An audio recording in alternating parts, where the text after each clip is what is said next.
कलयुग केवल नामय धारा,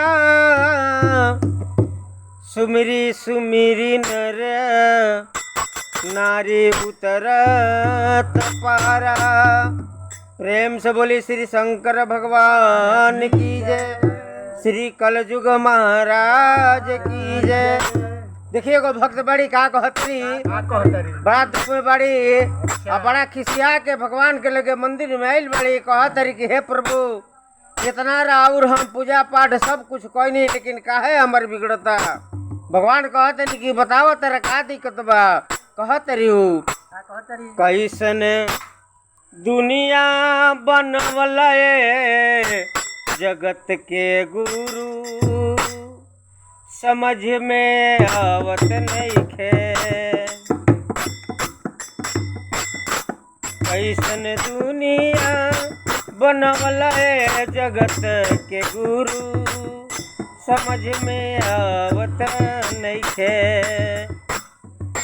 तू तो अंगुरी पर नचवला जगत के गुरु, समझ में आवत नइखे। भोला बाबा सारा लोग के अपने अंगुरी पर नचाइले, लेकिन जे समझेला वह यहाँ कमानेला। सबके अंगुरी पर नचवला जगत के गुरु, समझ में आवत नइखे। कैसन दुनिया बनवला जगत के गुरु, समझ में आवत नइखे।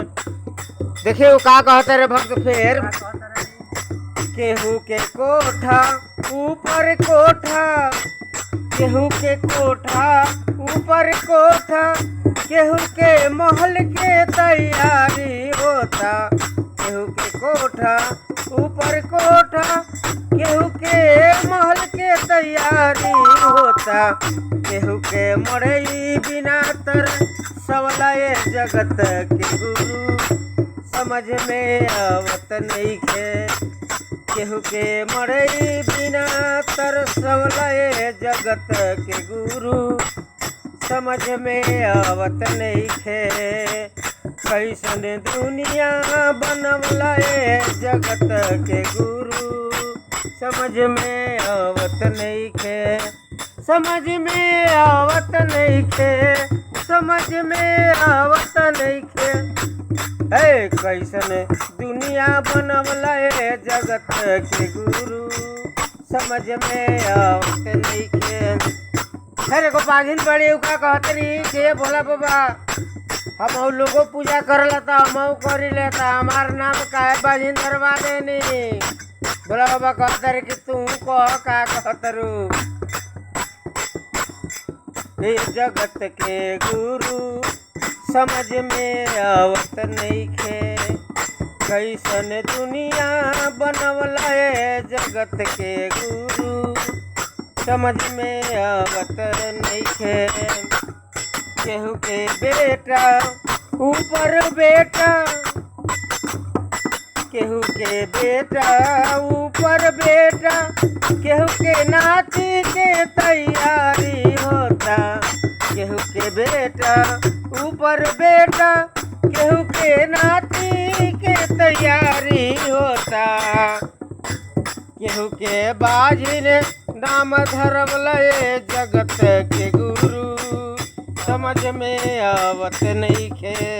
केहू के बाजिन नाम धरवला जगत के गुरु, समझ में आवत नइखे। कैसन दुनिया बनवला जगत के गुरु, समझ में आवत नइखे। बोला बाबा कहतर कि सुनो, हमारे में कौन दोष बा। जे जैसन कर्म हुआ कैले बा वही हिसाब से सब लोग को फल दिले।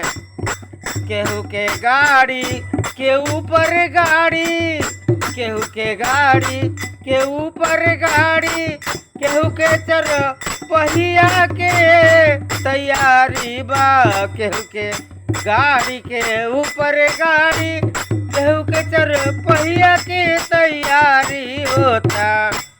केहू के गोड़वा बिना तरसवला जगत के गुरु, समझ में आवत नइखे। केहू के गोड़वा बिना तरसवलए जगत के गुरु समझ में आवत नइखे कैसन दुनिया बनवलए जगत के गुरु समझ में आवत नइखे। प्रेम से बोले श्री शंकर भगवान की जय, भक्तन की जय। ई बाले सिद्ध भगवान के मंदिर है बलेसरानाथ, यहाँ के नाम है यहाँ के सिद्ध शंकर भगवान है। जय उपेंद्र भैया के वीडियो के लाइक करिए, सब्सक्राइबर बनी, भोला बाबा उनकर हर मनोकामना पूर्ण करे। जय हिंद, जय भारत, जय माता की।